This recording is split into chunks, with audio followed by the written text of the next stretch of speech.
कि जो वंदे मातरम को खुद गाने से फड़कते थे आरएसएस के लोग, वो आज इसको वंदे मातरम को अपनी बपौती समझ रहे हैं, देश को गुमराह करना चाह रहे हैं। सबसे ज्यादा अगर इस देश के साथ अगर कोई मानसिक तौर पे गद्दारी कर रहा है तो वो आरएसएस और बीजेपी है, जो सच्चाई से भागना चाहते हैं और झूठी कथा कहानियों को और झूठी बातों को देश में गुमराह करना चाहते हैं देश को।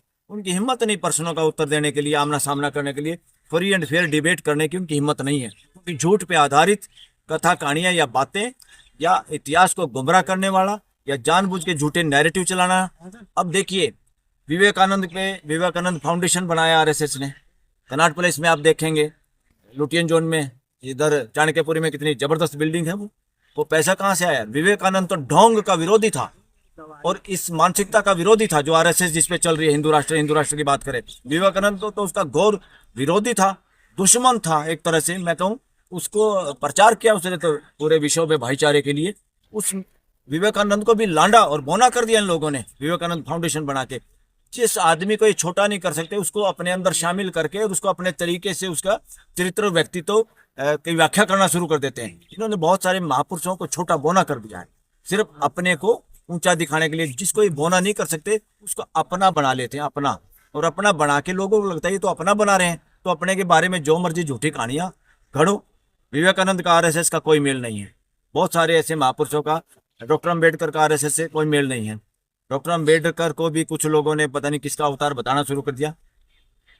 आप नहीं चाहते कि लोगों को पता हो कि नेहरू का इतिहास क्या रहा है, जिसे नेहरू, वो उजागर करते हैं शीतकालीन सत्र अरे में? नेहरू का इतिहास इनसे तो बहुत शानदार रहा है, हमने देखा नहीं। नेहरू शायद गुजर गए थे जब हम पैदा हुए, तो नेहरू का इतिहास छुपाने की क्या जरूरत है? नेहरू का क्या ज्यादा से ज्यादा इतिहास क्या बताते हैं? कोई लॉर्ड माउंटबेटन की पत्नी के साथ कोई रिलेशन दिखा के उसको बदनाम करने की कोशिश करेंगे? ये अपने रिलेशन दिखा सकते हैं क्या? अपनी स्टोरियां बता सकते हैं क्या? आपके रिलेशन कहाँ हैं? आपके किस किस के साथ हैं? है आमना सामना करने की इनकी हिम्मत? उसके वक्त में तो इस देश में कितने काम हुए, यहाँ सुई नहीं बनती थी इस देश में, कितनी चीजें उन्होंने बनाई। जो कोशिश एक अच्छी कोशिश हो सकती थी वो कोशिश की।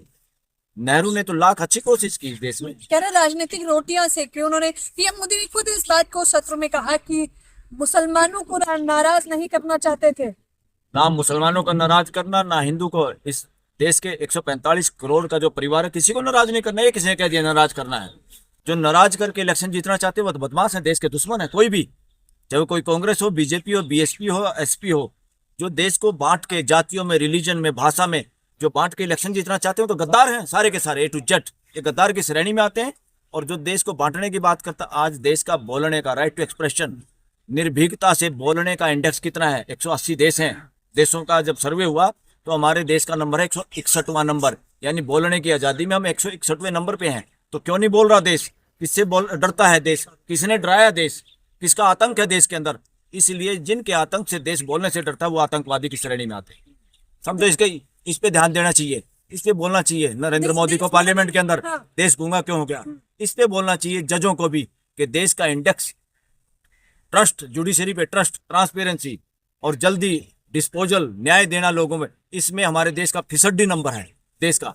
तो न्यायिक व्यवस्था को भी, चीफ जस्टिस को भी इस पे बोलना चाहिए, प्राइम मिनिस्टर को इस पे बोलना चाहिए। देश 161वें नंबर पे बोलने से डरता क्यों? किसने डराया? कौन है आतंकवादी जो इस देश को डरा रहा है?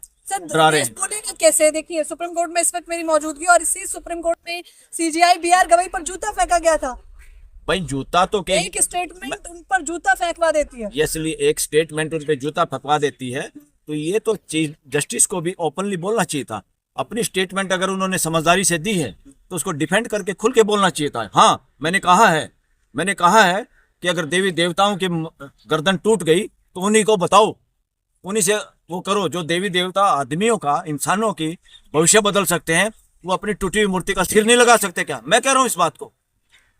तो जस्टिस गवई ने हाथ कर देंगे सर आप ऐसे? किसकी भावना? तमाम लोग देख लेंगे कल। अरे भावनाओं के हमने ठेका ले रखा क्या? वही ठेकेदार है क्या मूर्तियों के, देवी देवताओं के?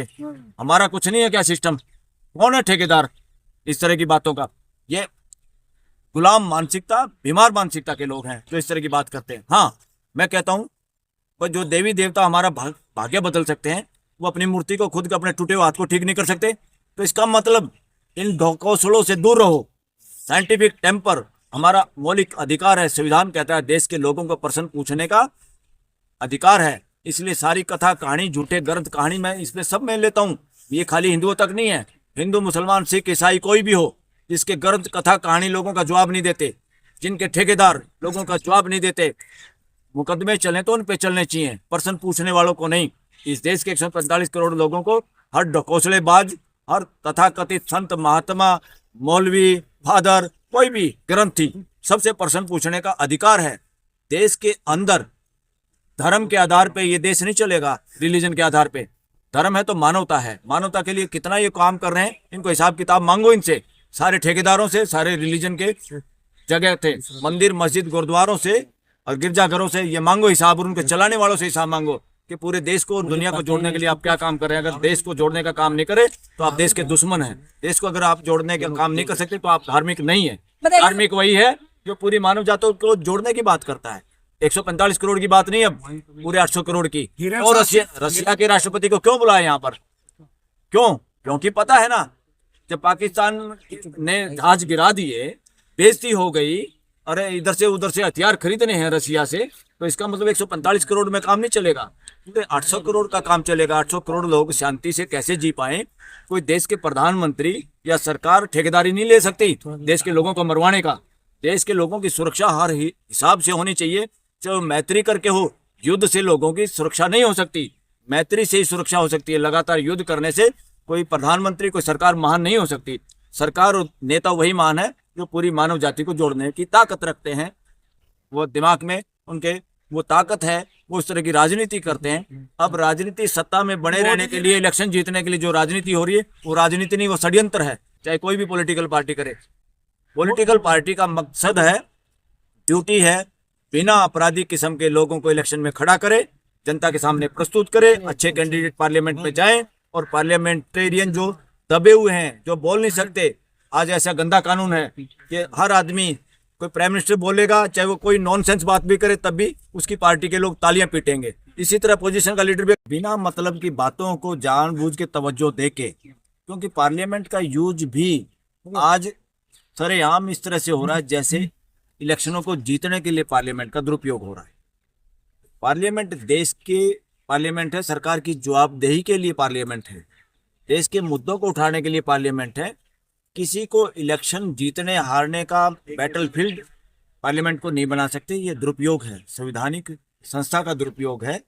और जैसे और मुद्दे जो अपोजिशन या पार्लियामेंटेरियन उठाना चाहते हैं, उनके प्रश्नों का जवाब देने के बजाय, उनको समय देने के बजाय, स्पीकर और सभापति एक तरह से बहुत बार बाइस्टली भेदभावपूर्ण रवैया करते हुए दिखाई देते हैं, जो कि संविधान का उल्लंघन है और संविधान और लोकतांत्रिक मूल्यों और सिद्धांतों की अवहेलना है। मैं कहूँगा ये अपराध है, लोकतंत्र के प्रति इसी का नाम अपराध है। और प्राइम मिनिस्टर तो नरेंद्र मोदी तो लगातार सारा साल अपने जुगाड़, इलेक्शन के जुगाड़ में रहता है। पार्लियामेंट का भी एक तरह से दुरुपयोग हो रहा है, और वो जो भाषण देते हैं, और उसको भाषण का मकसद सारा कुछ और नहीं होता, अपोजिशन को ब्लेम गेम उनका हथियार है, और उस पर देश का ध्यान भटकाना चाहते हैं, और असली मुद्दों पे वो आदमी बात नहीं करता। और ये एक तरह से लोकतंत्र और देश की जनता के प्रति अपराध है। और देश के लोगों के अंदर एक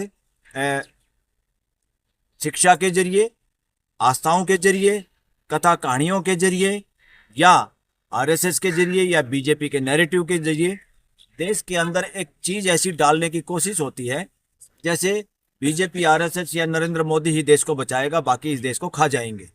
ये इस तरह का खतरनाक सिचुएशन देश में, इस तरह की मानसिकता सिर्फ और सिर्फ तानाशाहों की और तानाशाही की होती है। लोकतंत्र में इस तरह की मानसिकता के लिए कोई जगह नहीं। लोकतंत्र में सबकी आवाज़ सुननी होती है, और हर बात पे सर्वसम्मति बनाने की कोशिश ही लोकतंत्र का नाम है। लोकतंत्र बहुमत का नाम नहीं। बहुमत का नाम लड़ाई झगड़ा शासन मानसिकता में होता है। बहुमत तो जब आता है लास्ट में, जब हम पूरे घर के सदस्यों से किसी बात पे चर्चा करते हैं और सबकी राय नहीं मिलती, जब हम बहुमत का यूज कर सकते हैं, सदुपयोग कर सकते हैं। दुरुपयोग नहीं किया जा सकता बहुमत का।